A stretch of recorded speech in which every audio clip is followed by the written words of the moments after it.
Hello बच्चों, very very very warm welcome to all of you बेटे। So हम लोग आज अपना कंटिन्यू करेंगे chapter cell the basic unit of the life.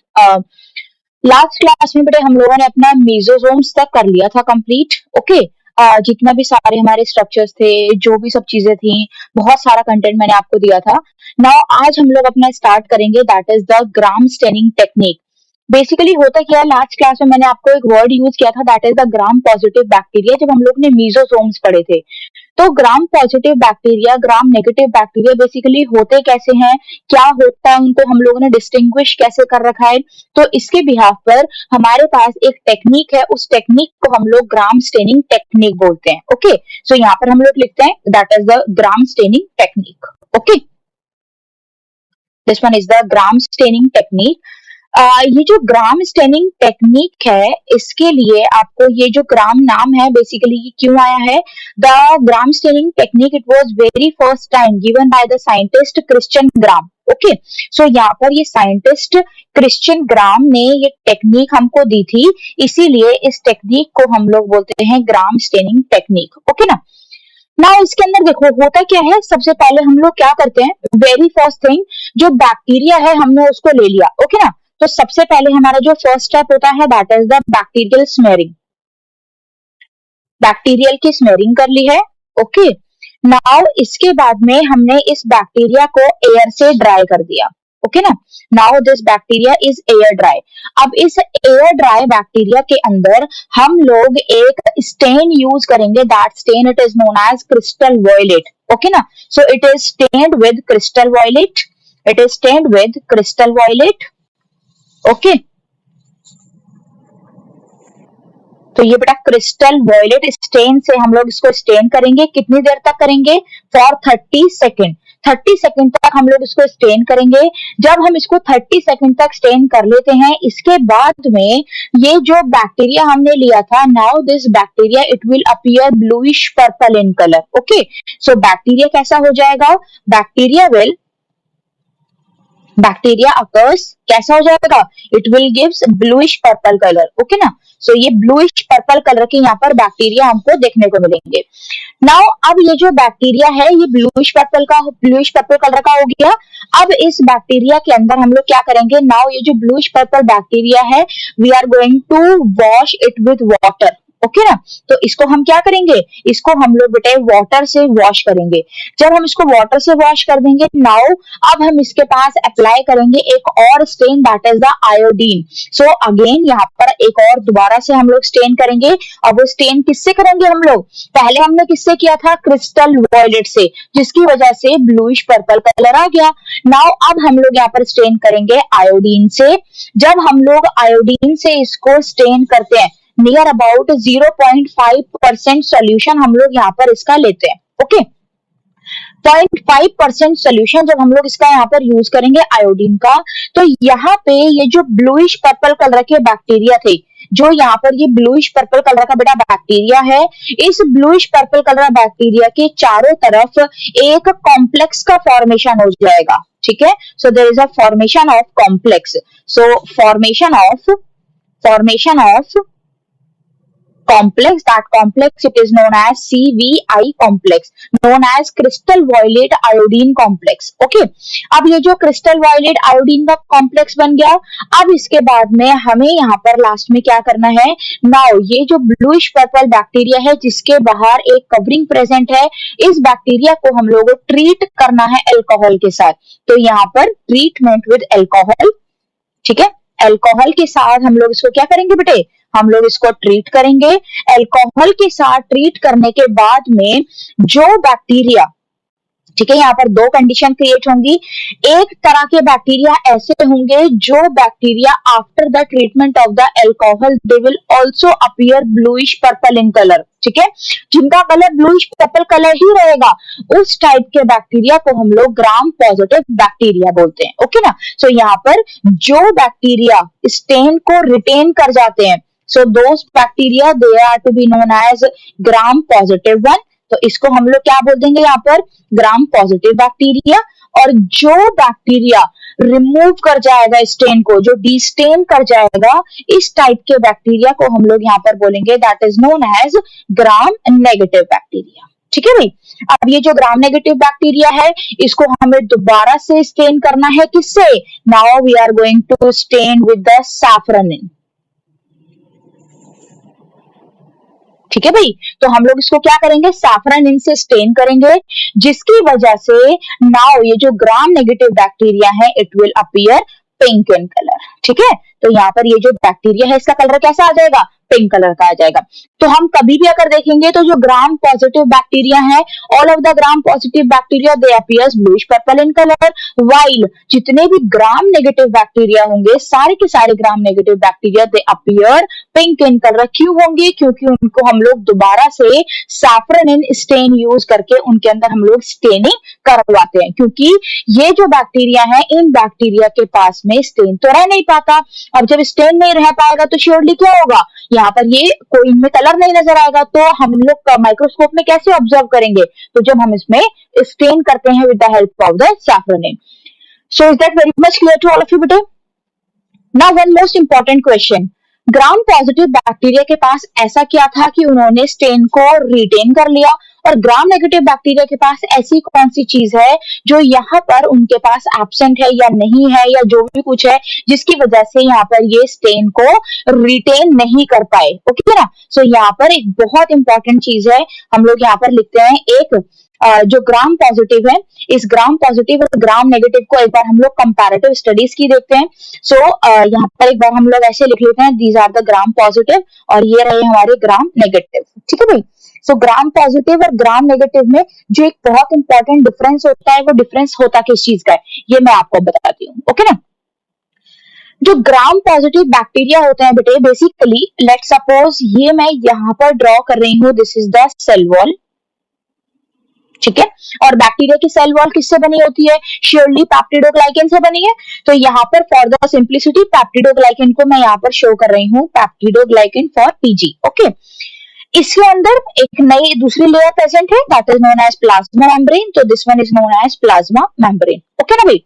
Same ऐसी लेयर हमारी यहाँ पर ग्राम पॉजिटिव में प्रेजेंट थी, तो ग्राम नेगेटिव में भी यहाँ पर सेल वॉल प्रेजेंट है। बट जो मोस्ट इंपॉर्टेंट चीज है वो क्या है? जो ग्राम नेगेटिव होते हैं, इन ग्राम नेगेटिव बैक्टीरिया के अंदर cell wall it will comparatively thin. तो सेल वॉल यहाँ पर कैसी होगी? सेल वॉल यहाँ पर पतली होती है। तो यहाँ पर ये जो सेल वॉल मैं बना रही हूँ, लेट सपोज ये रही सेल वॉल, और ये मैंने यहाँ पर बनाई है, this is the thinner cell wall. Okay ना।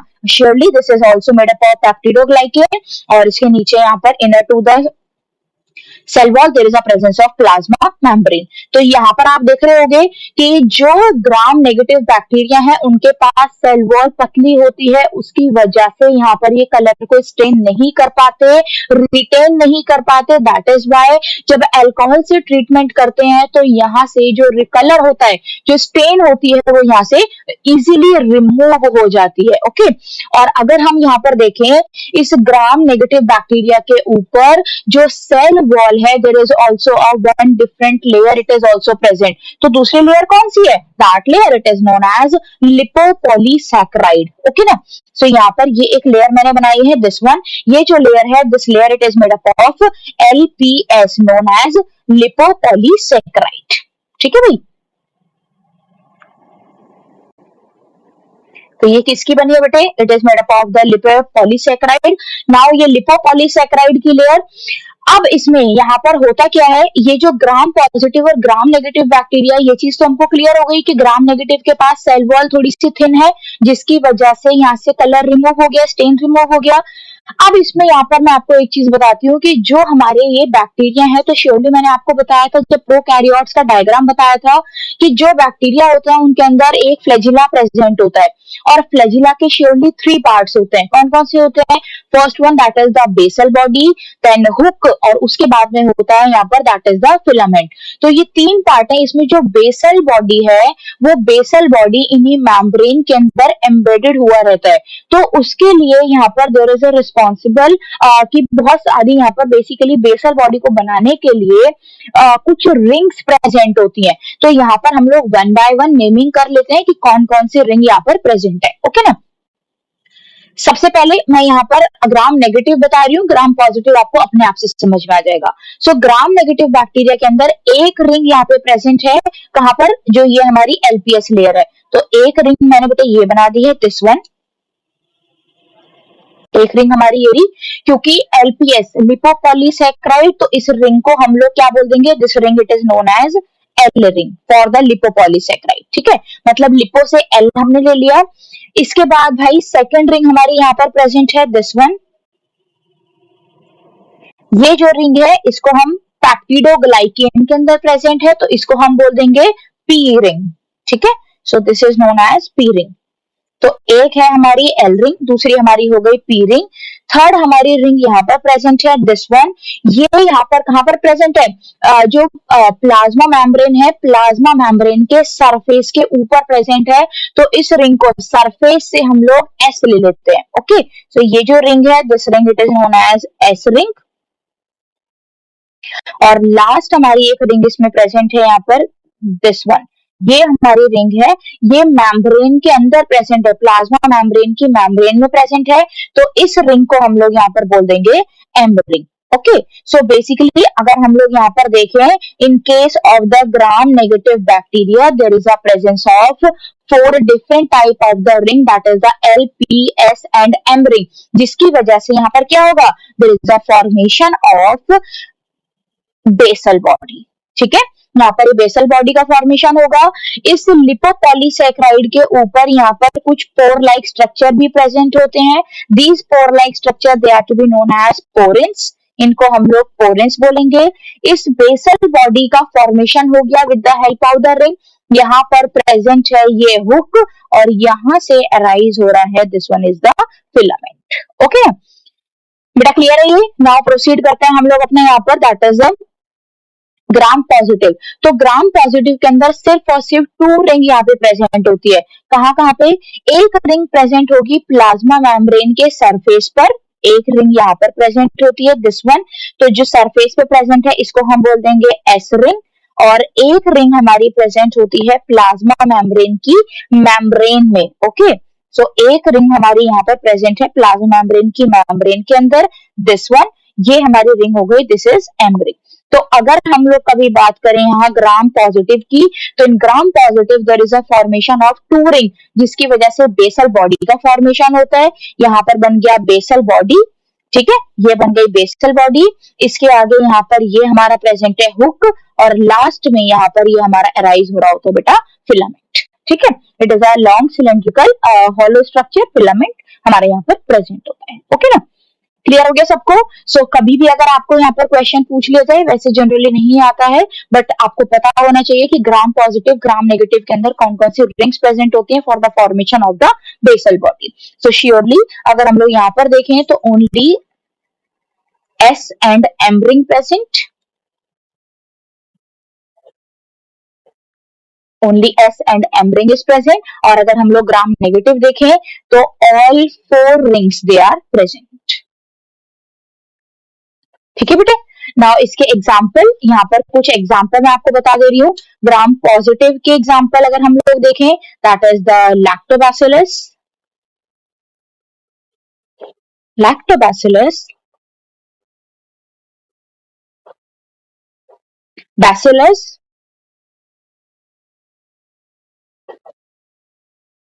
क्लॉस्ट्रीडियम। ठीक है, और अगर हम लोग यहाँ पर एग्जाम्पल देखें ग्राम नेगेटिव बैक्टीरिया के, तो ग्राम नेगेटिव का मोस्ट इंपॉर्टेंट एग्जाम्पल है that is the Escherichia coli, E coli. Okay, next one that is the salmonella,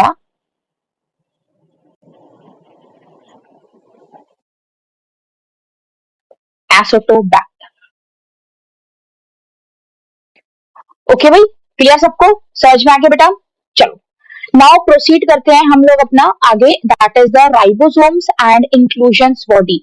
ribosomes बेटे बहुत इंपॉर्टेंट पार्ट है। आपको पता है कि जो राइबोसोम्स हैं प्रोकैरियोट में वो कैसे प्रेजेंट होते हैं, that is the 70S type. Okay, और इंक्लूजन्स बॉडी से कई बार क्वेश्चन आया है, नीट में डायरेक्ट क्वेश्चन आते हैं, मैं आपको बताती हूँ उसका क्वेश्चन फॉर्म कैसे होता है। तो हेडिंग हम लोग यहाँ पर डालते हैं, that is the ribosomes and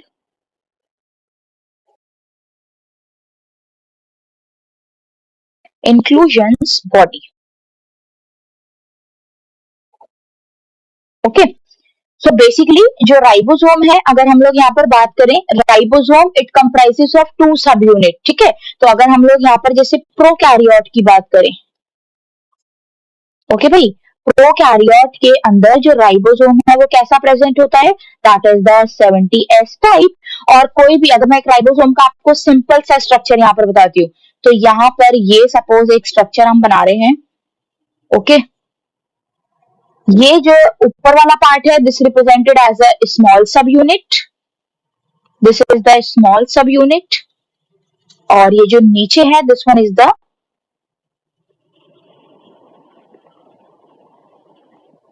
large sub unit, ठीक है।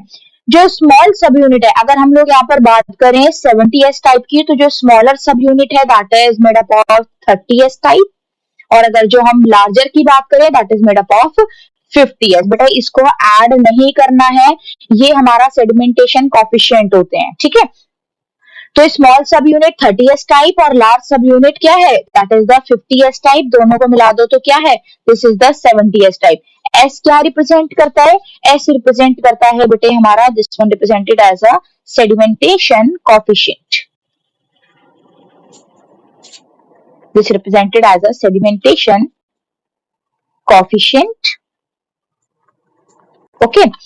ये जो राइबोसोम्स है, बेसिकली जो सेल है, सेल में दो अलग अलग तरीके से राइबोसोम प्रेजेंट होते हैं। कैसे कैसे, एक राइबोसोम ऐसा होता है जो हमेशा साइटोप्लाज्म के अंदर फ्री स्टेट में प्रेजेंट है, ठीक है। तो जो राइबोसोम फ्रीली प्रेजेंट है, तो एक राइबोसोम है हमारा that is present free in cytoplasm, और दूसरा राइबोसोम हमारा होता है which is attach to the membrane, ठीक है। जो अटैच होगा हमारा किसके साथ, मेम्ब्रेन के साथ। कौन सी membrane, that is the plasma membrane. और अगर आपको कभी इसका फंक्शन पूछ लिया जाए कि राइबोसोम का फंक्शन क्या होता है, तो जो सबसे इंपॉर्टेंट चीज है, पूरे सेल में अगर आप कहीं भी पढ़ोगे, राइबोसोम जहां जहां प्रेजेंट होंगे वहां वहां पर प्रोटीन का सिंथेसिस श्योरली होना ही होना है।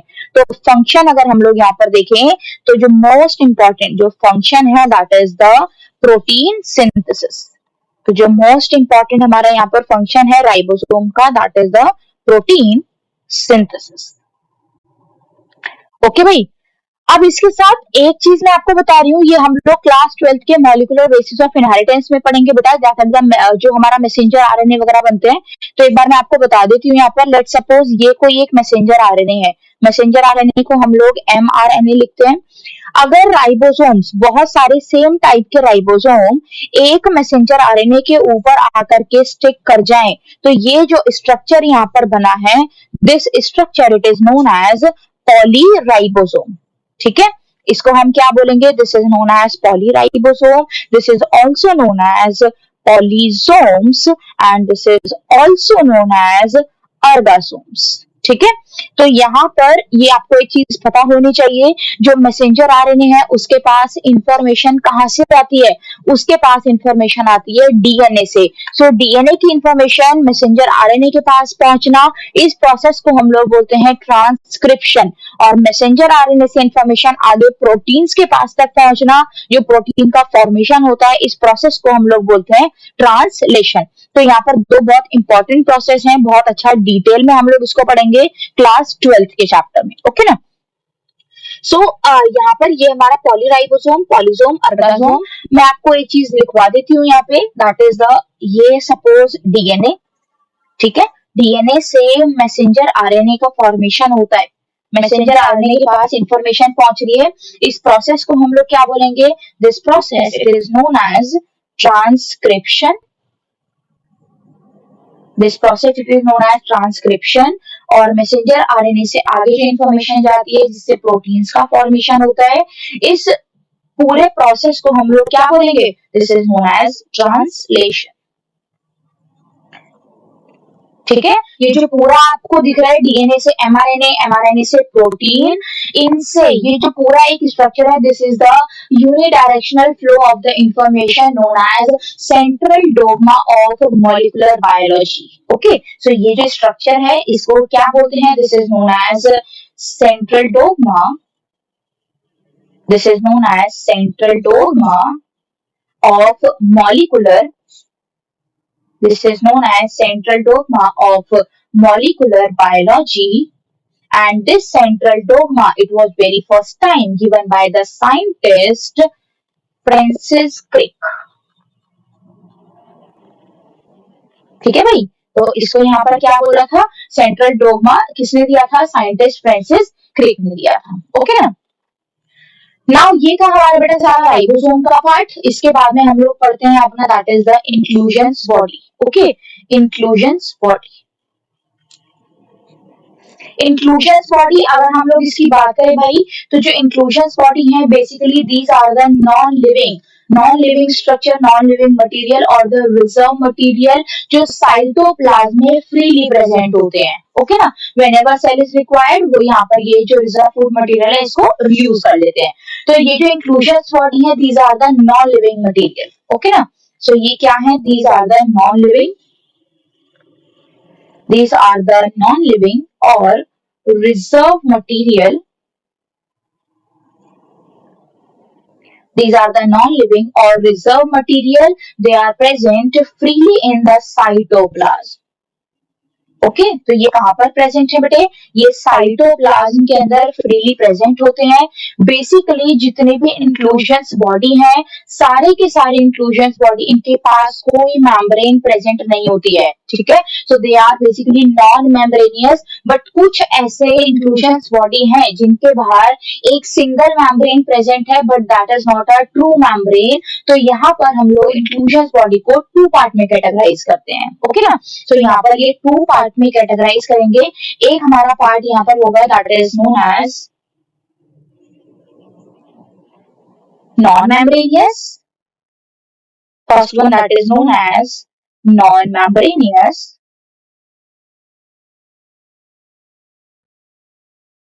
और जो सेकंड है हमारे यहाँ पर that is the non unit membranous. ठीक है, तो नॉन यूनिट क्यों बोला? Unit represented as a single membrane, तो यहाँ पर सिंगल ट्रू मेम्ब्रेन प्रेजेंट नहीं होती, इसीलिए हम लोग यहाँ पर इसको नॉन यूनिट मेम्ब्रेनियस स्ट्रक्चर बोलते हैं। तो जो हमारे यहाँ पर नॉन मेम्ब्रेनियस स्ट्रक्चर है, जो इंक्लूजन्स बॉडी है, इनके एग्जांपल क्या क्या है? First one that is known as phosphate granules, phosphate granules, second one that is known as glycogen granules, and third one that is known as Steinophyce granules। ठीक है, तो ये हमारे यहाँ पर क्या है? These are the non living material that is the inclusions body. कौन से? जिनके बाहर कोई भी मेम्ब्रेन प्रेजेंट नहीं है, तो they are purely non membranous structure. But अगर हम लोग नॉन यूनिट मेम्ब्रेनियस देखें, तो इसमें यहाँ पर सबसे पहले हमारा एग्जांपल है that is the sulphur granule,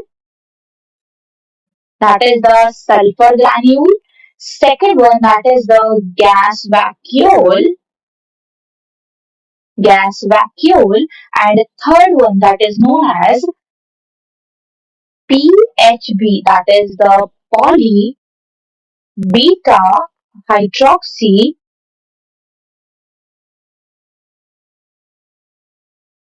butyrate। ठीक है, this PHB it is used for the formation of non biodegradable plastic। Okay, so यहाँ पर आपको डायरेक्ट क्वेश्चन पूछा जाएगा, बट इसको बाय हार्ट लर्न कर लेना आप लोग। आपके एनसीईआरटी में सारी चीजें दे रखी हैं इसमें, तो कोई बिल्कुल भी दिक्कत करने वाली, कोई टेंशन वाली बात नहीं है। ओके, बस आप लोग बिंदास होकर यार पढ़ते रहो। नाउ इसके बाद में हम लोग अपना एक हेडिंग डालते हैं that is the surface extension. Okay,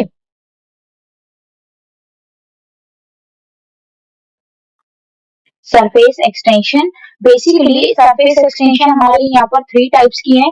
सबसे first one that is known as flagellum, ये मैंने आपको बता दिया है। Flagellum, flagellum it is basically made up of the flagellin protein. It is made up of, किससे बना है ये? फ्लैजिलिन प्रोटीन से बना है। It is made up of flagellin protein. Flagellum के भाई 3 पार्ट होते हैं, मैंने आपको बता दिया ये कौन कौन से 3 पार्ट्स हैं यहाँ पर। First one that is the basal body, next one is hook and then filament. Okay, तो यहाँ पर ये 3 पार्ट से बना हुआ है। किसी भी जो प्रोकैरियोटिक सेल है, जो बैक्टीरिया उसके अंदर फ्लैजिला प्रेजेंट होता है, उसका एग्जैक्ट जो फंक्शन है वो फंक्शन क्या होता है? That is the locomotion. ठीक है,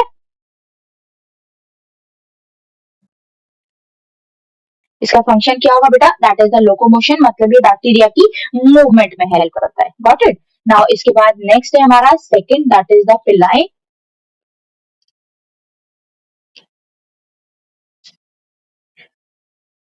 पिलाई it is basically made up of pilin protein.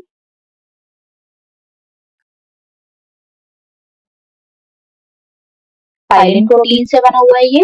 ठीक है, इसका जो मेन काम होता है वो क्या होता है? लेट सपोज ये एक बैक्टीरिया है और ये एक बैक्टीरिया है। इन दोनों बैक्टीरिया में लेट सपोज ये हमारा पॉजिटिव, मतलब पॉजिटिव वर्ड हमेशा किसके लिए? मेल के लिए यूज करते हैं, and negative for the female. तो इन दोनों के बीच में यहाँ पर एक कॉन्जुगेशन ट्यूब का फॉर्मेशन होता है।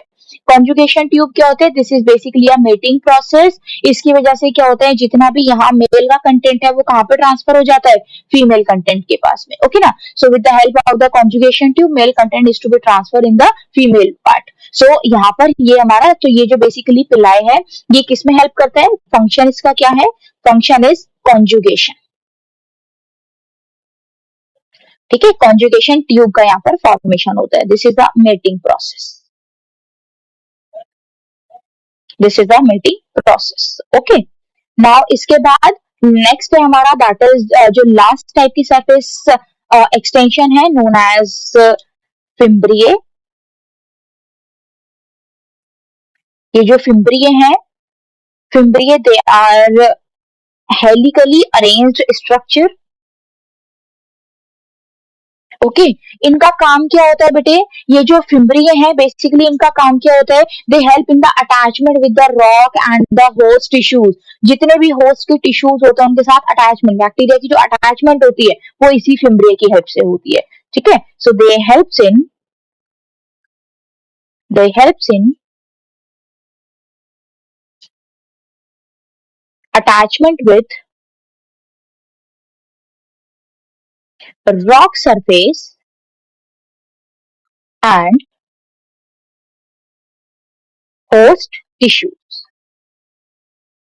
ओके, सो यहाँ पर ये हमारे होस्ट टिश्यूज के साथ में जो अटैचमेंट शो करते हैं वो हमारा यही पार्ट है। ओके ना, इसके बाद में बेटे आपको एक बहुत important information, that is the difference between the prokaryote and the eukaryote. Hopefully आपको सबको आता होगा कि प्रोकैरियोट यूकैरियोट का डिफरेंस क्या है। स्कूल एग्जाम के अंदर या फिर जो सब्जेक्टिव क्वेश्चंस आपके आएंगे उसके अंदर ये काफी एक कॉमन क्वेश्चन होता है, difference between, right, at least 5 difference between the prokaryote and the eukaryote.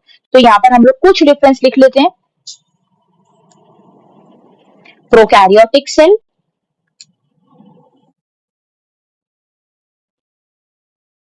and eukaryotic cell।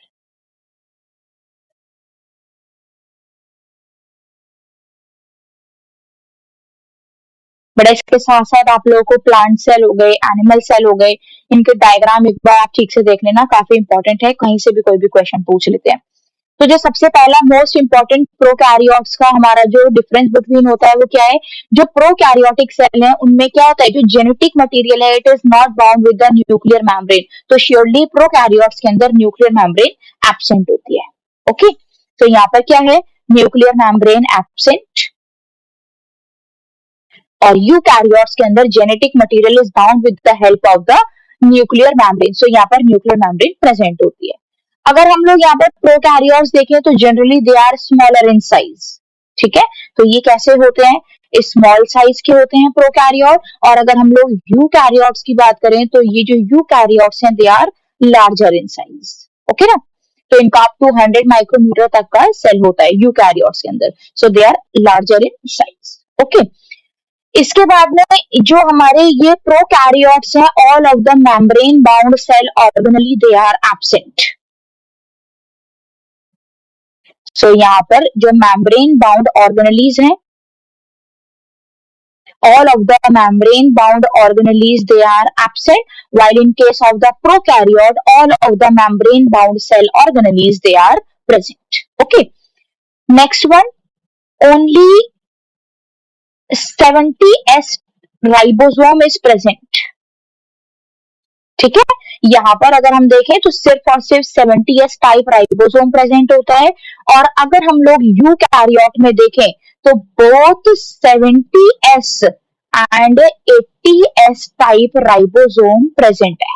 Okay, so both 70S and 80S type ribosome it is present। 70S type ribosome कहाँ पर present होगा? Cell organelles के अंदर होगा, for example mitochondria and plastid. Okay, तो ये कहाँ कहाँ पर प्रेजेंट होता है? It is present in mitochondria and plastid, 70S type present है, और इसके साथ साथ this 80S type ribosome it is present in the cytoplasm.